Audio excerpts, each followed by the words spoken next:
ถือไปเลยกำคัดทางพงมันนะหมอนะมันสักกระทึมือว่านนี่หรือว่าตัวแรงว่านประมาณ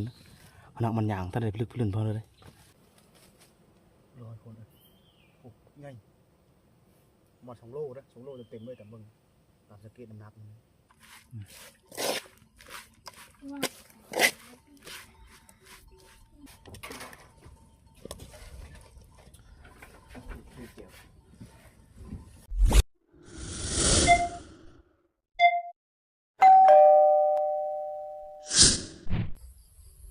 เอากลับทักทายสบายดี14หมดทุกคนทั้งภายในและก็ทั้งประเทศทั้งผู้สาวแล้วก็ผู้บ่าวทั้งเล็กน้อยกับผู้เฒ่ายินดีต้อนรับคนที่2 พันสั่งคือเก้าทุกคนมื่อนี้ก็มาอยู่ให้อยู่หน้าเก้าทุกคนแต่นอกจากว่าฝนตกอะไรรอช่วงนี้นะเฮาลงเฮาป่าก็บ่ได้คนเลยฝนตกแต่มันมื้อที่3วันที่3มันตกจนห้องวันที่8มื้อนี้ก็ยังบ่เช้าได้ซะมันก็เสมอมื้อนี้นะฝนนะดิท้องฟ้าครึ้มมาดิแดดบ่เห็นตะเวนบ่ส่อง6 7มื้อเป็นทิศเลยคนนะเขาทำป่าก็งามเลยคนนะมาเลี้ยงงูเลี้ยงควายมื้อนี้เนาะเขาได้กับคู่เขาน้องเขาแม่มาทุ่งกับไปซอยดำหน้าเขานะซอยดำหน้าเขาไม่ลามวันนี้นะมาอยู่ไฮอยู่หน้าเนาะเข้าฝนตกห่ำเลยโอ้ชื้นใสคนเขยงามเลยวันนี้เนาะน้ำก็มีเลยเห็นหน้าบ้านตอนนี้นะวันนี้ว่าจะไปยามไฮแลนด์คนเลยไปหายามไฮแลนด์ก่อนพุ่นละทางห้วยตะว่างคนเลยนะท้องฟ้าก็จักไปหอดเสื้อฝนนึงจักมันลงมาเลยฝนนึงก็เด็กน้ำพายเต็มตึงแล้ววันนี้เนาะอยากไฮแลนด์ก่อนคนเลาะหาเบิ่งกันกกมะขี้เกก่อนตีว่าก็นายกินมาไปยิงไปแล้วนี่นะป้าต้องแต่ว่าเห็นแล้วมาขี้เกนะมันกกแต่เราเคยยิงนะแต่ว่าไปเบิ่งมันกินจะบุกินนะบางคนก็ยังดำหน้าอยู่โซงนี่นะยังมาทันแล้วสักลงดำหน้ามือวันที่2วันที่1วันที่นะวันที่4ที่5กันนี้นะฝนสักมากกันนี้เด้บางคนก็มุ้ยกาดำบางคนกาตายจนมืดเดี๋ยวนี้เพื่อกันนี่แดดจุกนี่แดดอะไรรอปีนี้นะเพราะมันตกเขาเดือบเจอยังไงพวกตกในวันที่3ในห้องที่8มานี่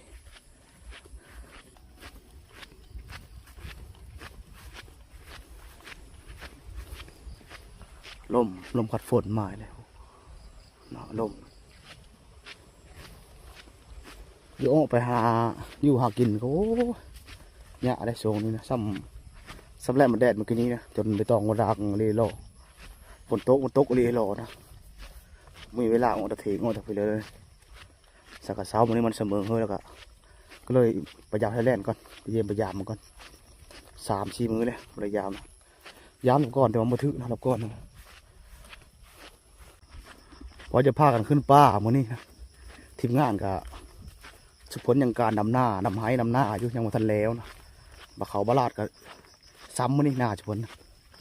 เดี๋ยวพอได้อีก2-3 มื้อมันแดดมันหน้าก่อนยังพากันขึ้นป่าอีก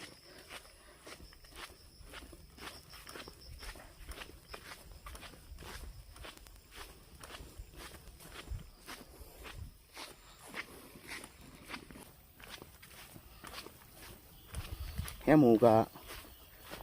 ยังมาท่านได้ขึ้นยามอยู่แหหมูกันนี่สักกระเซอร์ได้2 ด่างเนาะแหหมูกันนี่บอลมันสีไม่แต่น้ำครับมันเป็นสีแต่ฟังกันสั้นๆกินป้งบอกกินตัวนี้แหละไปแล้วอีบืนพื้นไปแล้วยังขึ้นยามตอนนั้นเขาหายกับกำลังงามนะฝนตกห่ำมันเลยกำลังเริ่มขึ้นเริ่มเขียว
ทางขึ้นป่ากับป้าตัว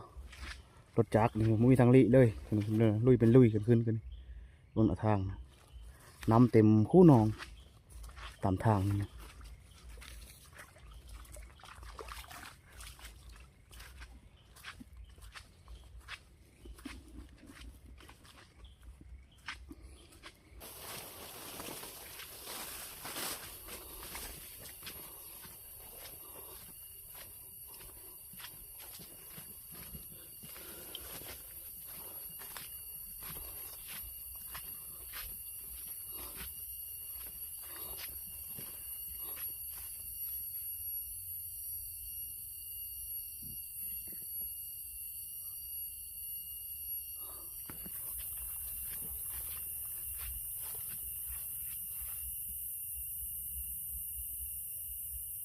สวยม้อยคน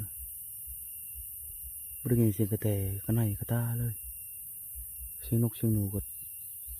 มันเหงาน้ำฝนก็เหงาคน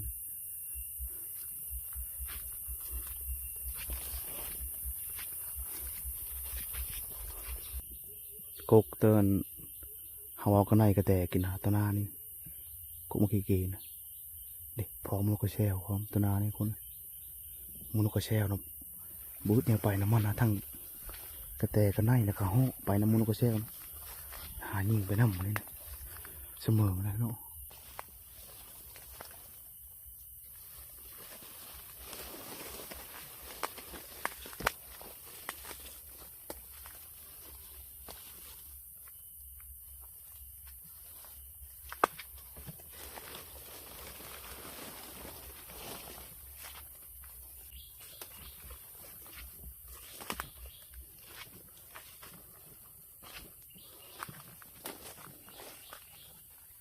อันนี้หมามันนะเนาะหมามันนะหมาเขียวมาขี้เกยในกกมันยังมาทันมีเนี่ยมากินมันทันได้แก่แต่มึงเนาะยังน้อยๆอยู่ยี่ที่หน้าพอดีนี่นะมาเพิกไปแล้วนี่ป้ากระไนมีแต่กระไนนะหลายเลยนำกินมาขี้เกยนี่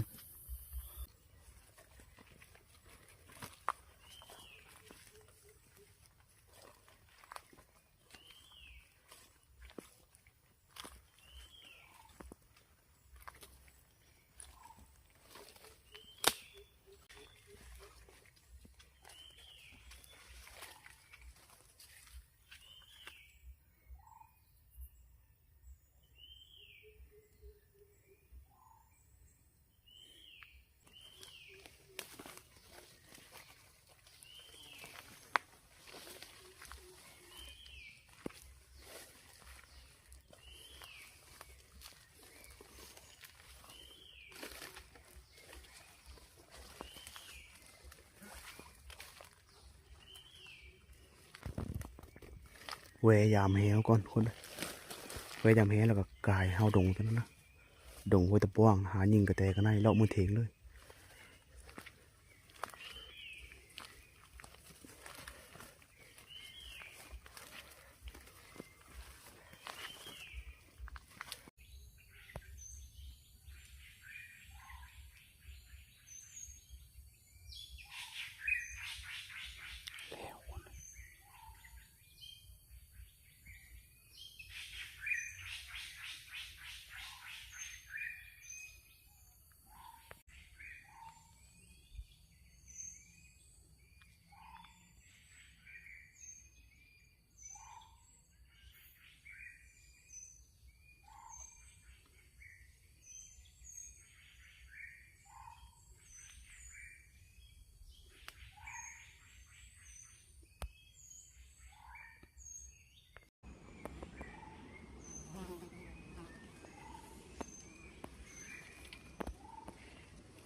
พองพ่อนกันนี่ทุกคน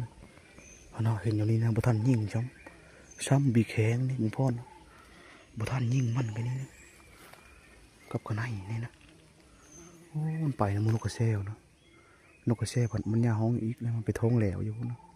มันเห็นแหลวคนเลย แต่ว่ายังมีอยู่ตัวหน้านี่นะหมูนกล่างนะนกโกขาวนะโอ้พอเด้ชำแข็งนี่พอท่านยิงกันนี่มันไหวพุ่น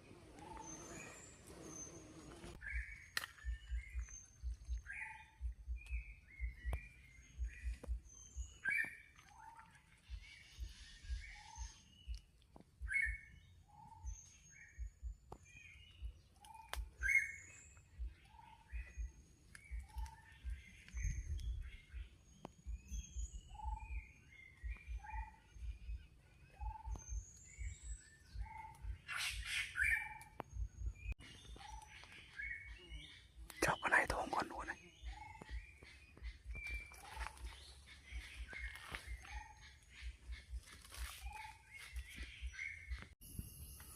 ยิงกันให้กันนี่นะโอ้มีถือคนเลย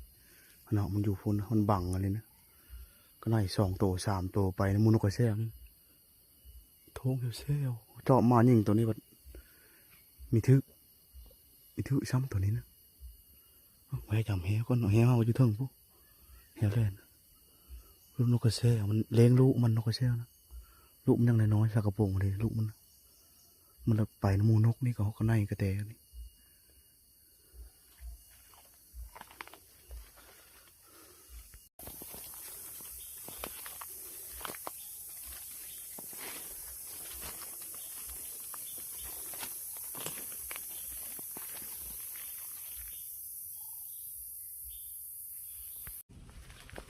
สักกระหอดคนเลย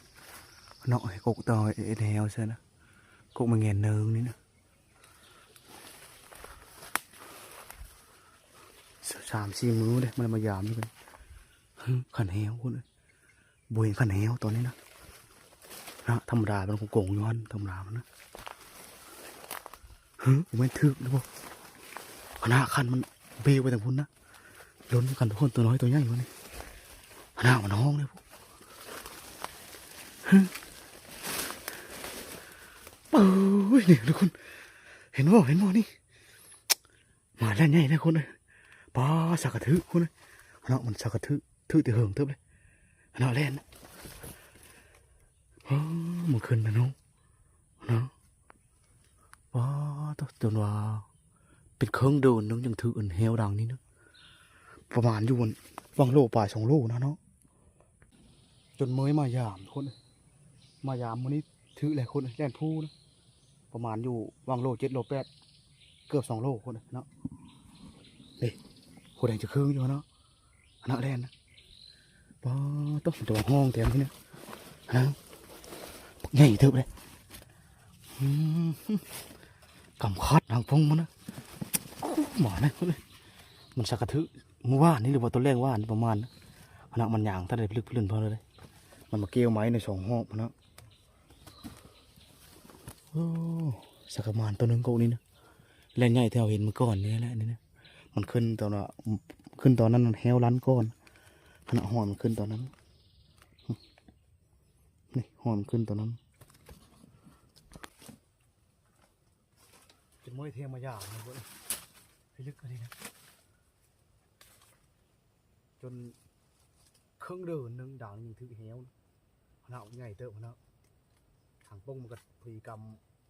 ำบุ้มแนวพระดามพอดีนะ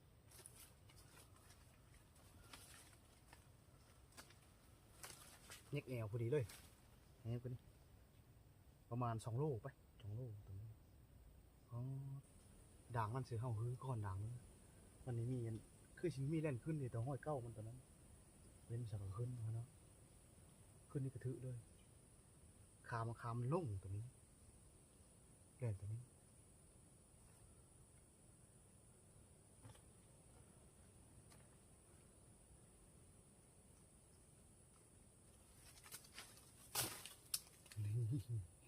ไผ่เฮ็ดมาเลยโค้งก่อนพวกเลยแล่นก่อน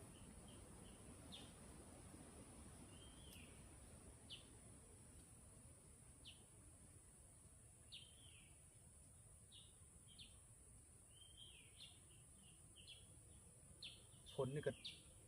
คึมตลอด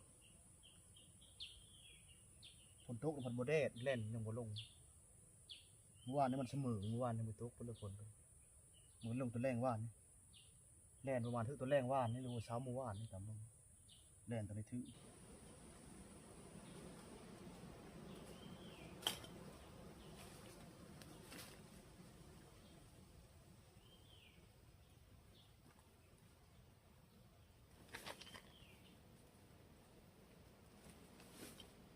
ได้โค้งแล่นแต่หึงเลย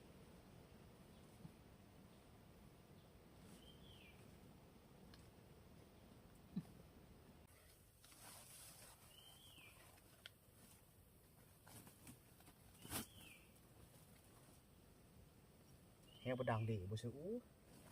2-3ด่างที่จะบ่ถึงบ่ทิ้งเลย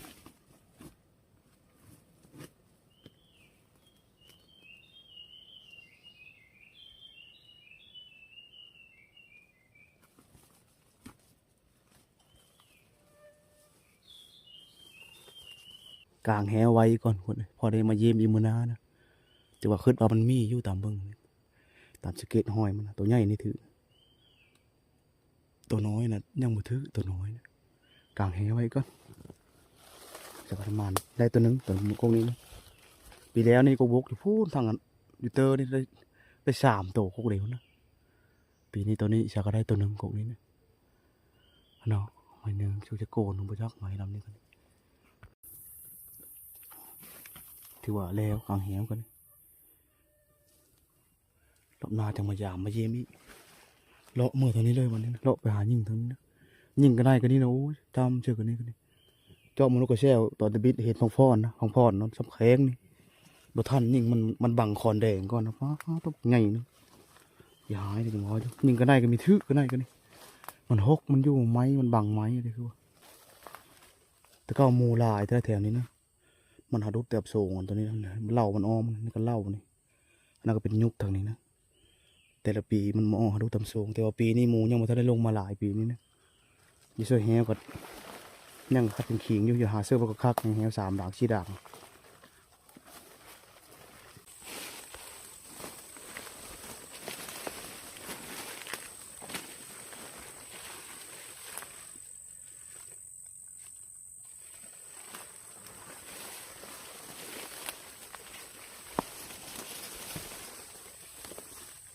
บ่อนี้เป็นยุบเนาะกว้างเลยบ่อนี้ยุบบ่อนี้เนาะหมูแต่ละปีมันอาศัยอยู่นี่แต่ละปีนะเดี๋ยวนี้หมูป่าก็เริ่มจะหมดหมูป่ากันมีเดี๋ยวเห็นในแถวนี้นะแต่เก้าหมูป่าแถวนี้นะมันยามนี่มันลงมาแล้วแต่ละปีนะพอมาหาดุตามส่วนมันต้นปีนี้ยังมันเงินอยู่หมูกินมันต้นเขาชาวบ้านแถวนี้นะสมอสมิงเห็นเพราะว่าเพื่อไปเลยหมูถ้าได้ลงมาแถวนี้อยู่ห่างแหวจะกับเนี้ยเห็นด้านมันที่เป็นห้างแหวกันนี่คือเอ็ดอยู่ดงใหญ่พุ่นเลยเห็นอยู่หอยหมูทางพุ่น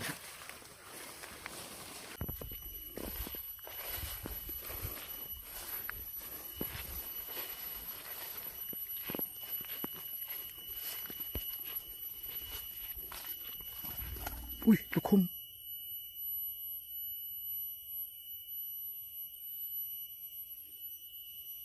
โอ้ลูกคมคนเลยเนาะบินคนนี้จนดินห่างมันอย่างนี้มั้งเนาะจนดินลูกคมเป็นทาตนาขึ้นคนนี้นะตอนลูกคมกันอะไรผมมอง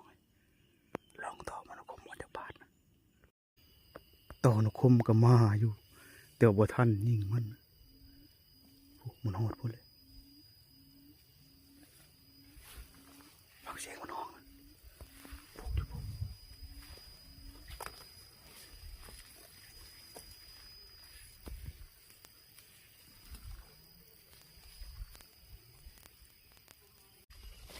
นกคุมกับมันมาไม่เห็นมันนะมันหกนี่แหละครับมันน้อยนกคุมนะชอบเห็นมันเชื่อมันคือแล้วอันเฮาต่อโทรศัพท์มันท่านยิงมันตลอด2 เทอมมันเฮามาพวกมันเฮาได้เล่าคนละเลาะมาหามูนกกระแช่คนเฮามาบนเล่าคนนี้ป้อความมันหกเนาะมันมาแต่หึงเลยติ๊กแตนแต่ละหลายติ๊กแตนนะหกเลยรอสอนเล่านี่นะมึกมันฝนนี่นะ เบิ่งนี่เลยคือเลยเห็นกินเนี่ยนะนอนเบมกินนะก็เล่นหมูรูบ้างกินเนาะนอนเบมกินนะหลายเดมกินนะพวกขู่ฉันร้อนดูก็จะไม่เห็นกินแบบนี้นะนอนแบบนี้นะเมมกินเลยนะโอ้ยดกเลยมาอันนากกมันนะโอ้ยโหยเลยกกนี่นะไม่ได้สูงเพื่อนะเอาไปยิ่งนะก็มันพอเห็นพอกันเลยกัน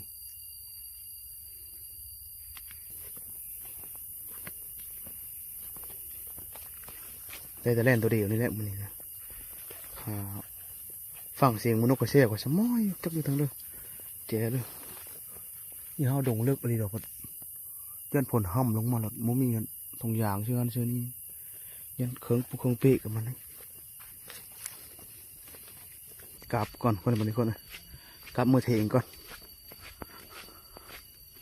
ว่าอย่ายิงกันได้ยิงนกเมื่อกินง่ายกับไม่พอได้มันเห็นมันนกกันนี่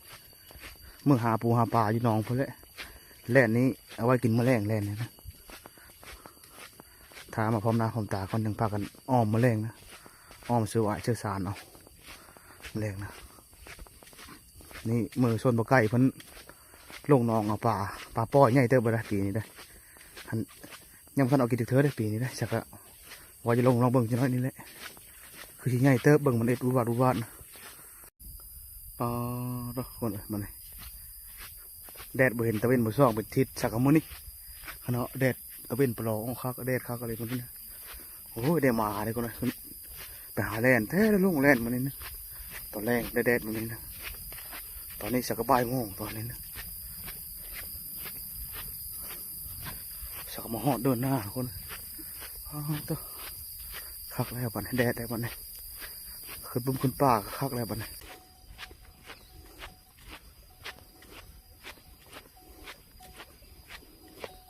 โง่กัน3-4 มือผ่านมากเลยนะจังจ่อเลยนะมันอ่ะนะ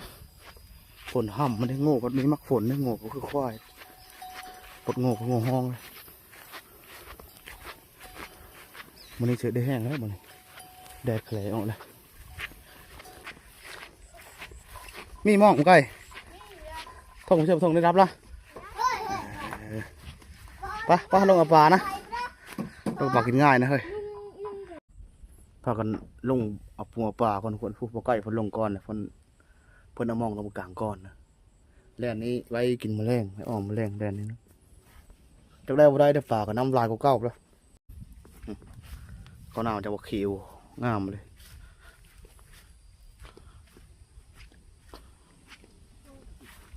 เชื่อผลนะมีฮอตเฮาดอกได้บ่เราลุงน้ำลายก็เก้าแล้วเนาะ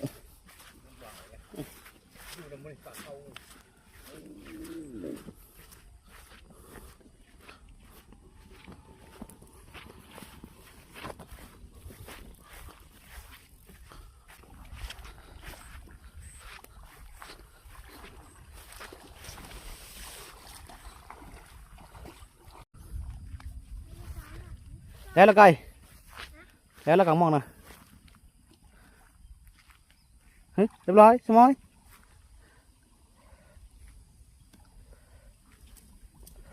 มองก็มองน้อยจักจำเลยแหละมองก็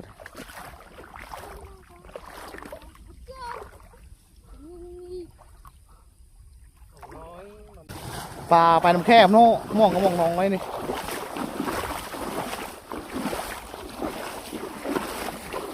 เสื้อไก่ปลานะไก่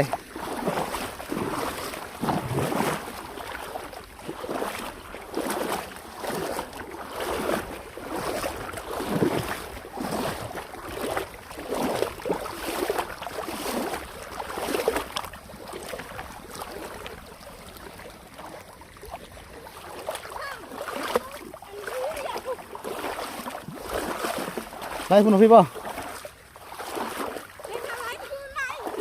มาไล่ใช่ไรน้ำมันกว้างเอาเปล่าเริ่มยากกว่าแล้วก็ไม่อยู่ดอก มีตัวอยู่เลยดิไปแล้วบ่โอ้ยเนาะเอาไปละบ่ได้กินเด้อไก่เอ้ยบ่ได้กินเด้อมองเฮามองน้อยมองใหญ่เด้อปลามันก็ใหญ่นะมันต่ำนี่ชื่อมองก็ต่ำอยู่ปลาก็มองแต่ว่ามองน้อยมันมีอยู่ปลาตัวใหญ่ๆนี่มันได้ปลากันนี่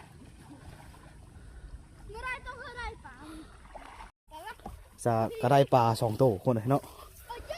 ปลาขมันกับปลากิเลบใหญ่เด้ปลากิเลบเนาะสักกระปล่อยล่าปีนี้นะแต่ว่าผลสักกระตกมันเปลือยลูกเอ้ยมองน้อยมองกันมองไม่ใหญ่ไปเลยมองพากันไล่แบบถืออยู่มองกันมันมีอยู่มองน้อย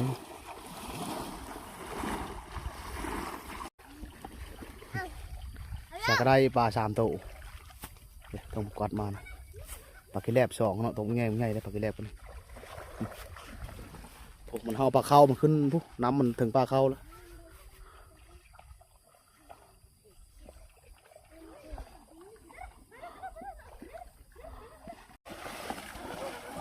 ต้อง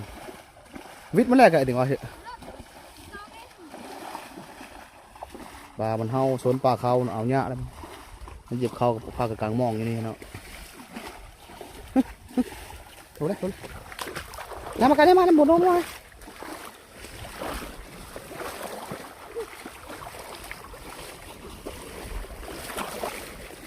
มาต่อมองเท่านึงไปเลยไปเท่านั้นเลย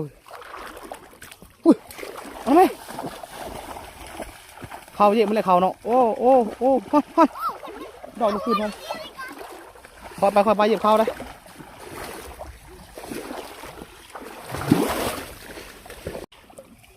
ย่าท้องทุ่ม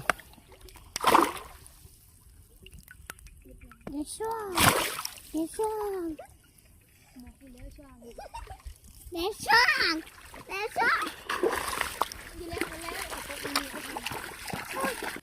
พอดีได้เป็น4 ตัวคนเนาะ4 ตัวบัดนี้เป็น5 ตัวบัดนี้เลยกินแลบเนี่ย3ปลาขมันตัวนึงกับปลาปลาไก่เอาเนี่ยปลากินหญ้าตัวนึงพอแหละคนมันนี่ขึ้นหายืดกินก้อนบัดนี้เดี๋ยวเขาได้ตัวทงปลานะได้ตัวลงมดทงนับมึงนู้ได้ตัวลงมดนับมึงนู้ได้ตัวปลานะนับนู้เป็นว่านับ1 2 3เป็นเนาะนับบ่ 1 2 3นี่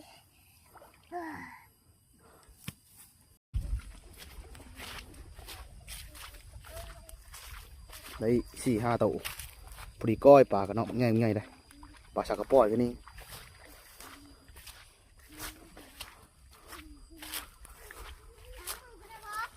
ล้างมือปะ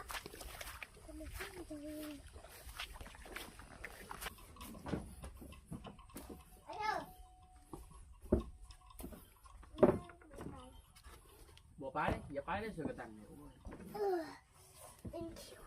หนาวเด้ น้าบ่ ปลากระแลบใหญ่น้อง ง่ายจะปลากินแลบเพียงนี่เลย เติมเยอะเติม ได้ปลา5 ตัวให้เรากินเงินก้อยบ่ ก้อยก็ได้ มีบ่บัวหอมแถวก็มีบ่เดี๋ยวก่อนนะนี่ ชอบมาเบ็ดตัวเบานะ ก้อยขวดให้พากันก้อยปลา4 ตัวแล้วมันเงินกินก้อยเห็ดก้อยไม่ได้กินเติงเลยลองก้อยคันส้มก่อนถึงบ้าน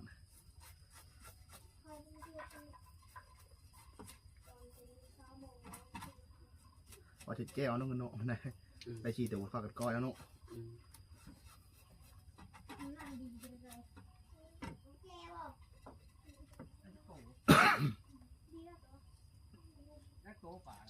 ได้5 ตัว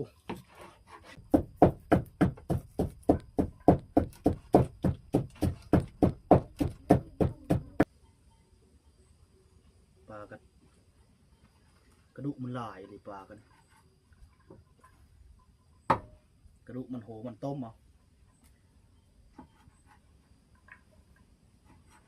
นี่ซอยแล้วก็ห้างหมดส้มมาเชื่อตัวนี้ ไข่เพื่อนนะ ซอยเรียบร้อยคนนะมีแต่เอาสมอไปห้างหมดแดงมานี่นะเอาไปเจอส้มก่อน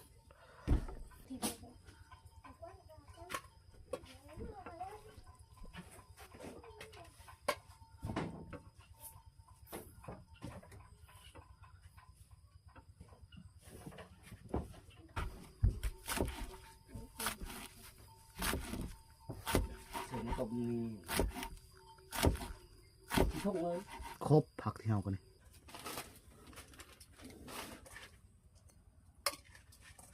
เจะส้มก่อนมาชมเจอคักขนาดมีอยู่ข้างในเฮาเงิน นี่ทำไม มีกันบ่มีอันเนาะเสียได้ที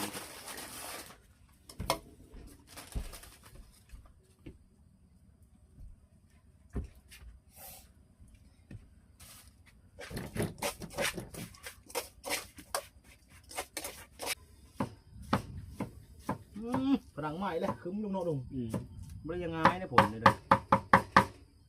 เอาปีโก้ยเถอะนะคนเห็ดเมงกินนะปีโก้ยเชียวนะ ปลาพันใหญ่เนาะมันใหญ่คักเลยบ่ ติดคัก Nhà sao mà có tôi อยากเก็บข้าวโพนป่านะมันลุงๆเนาะแซ่บได้ป่าอย่างมันนะปีโก้ยนี่มาบ้านนี่สินะเนย bị côi bị côi เก็บโก้ยบ้านเดี๋ยวมองก่อน Giờ bị côi bị không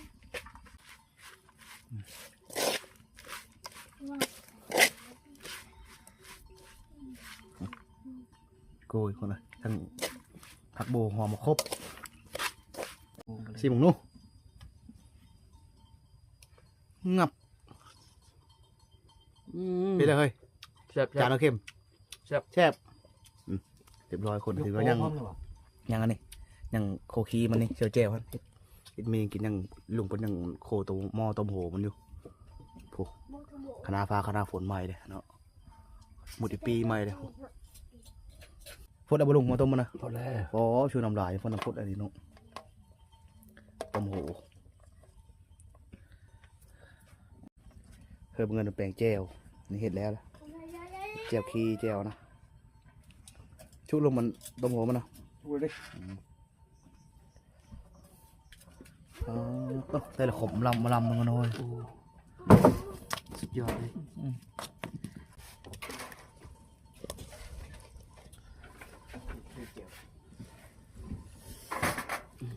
มาโกยน้อยครับเอาเสื้อจังหน่อย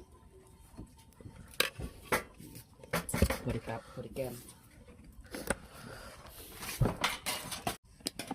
ร้อยคนเห็ดเมงจำสีแต่มีผักพันมีแต่มะแหงหม้อต้มโหปลาตัวน่ะเอามาคนมานี่ Má pin ข้าวกินข้าวนี่ Pin tay เขาง่ายเมงป่า Nắp á แซ่บท้องกินด้วย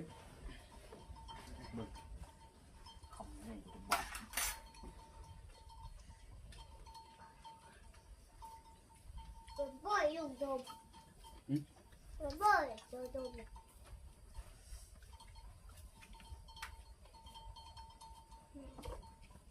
Chắc chết bà nào mà không không แซ่บท้อง Mua mắt chín ba bò เอาไปนะบ้ากินชุดนึง Hả? Má ปลาไก่ nó cay chín ba À rồi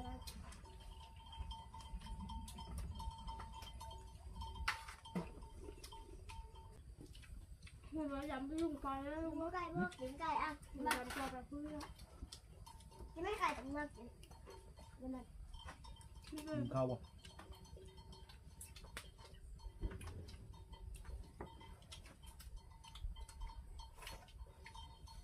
Nóng. ไปกินถึงแคบมันกันเนาะ ไก่ไม่ได้กิน Cay hồi khăn luôn đó đấy. Rồi sao là bao đúc rồi đó Cay. Mà mìnhกิน bữa ấy còn ชากากินข้าวหญ้าคนน่ะกินข้าวหญ้าประมาณ 2-3 นาทีนี่แหละฝนฮีทลงมาแล้วเนาะบุญเลยต่อไปยามไทยแลนด์ฝนบ่ห่ำนะเนาะฝนตกเลยค้ำเลยฝนตกมันนี่นะเบิ่งกันท้องฟ้านะมืดคักอะไรนะมืดมือมันนี่มืดคืนเลยมันนี่นะชากาตอนนี้ชากา3 โมงตอนนี้นะ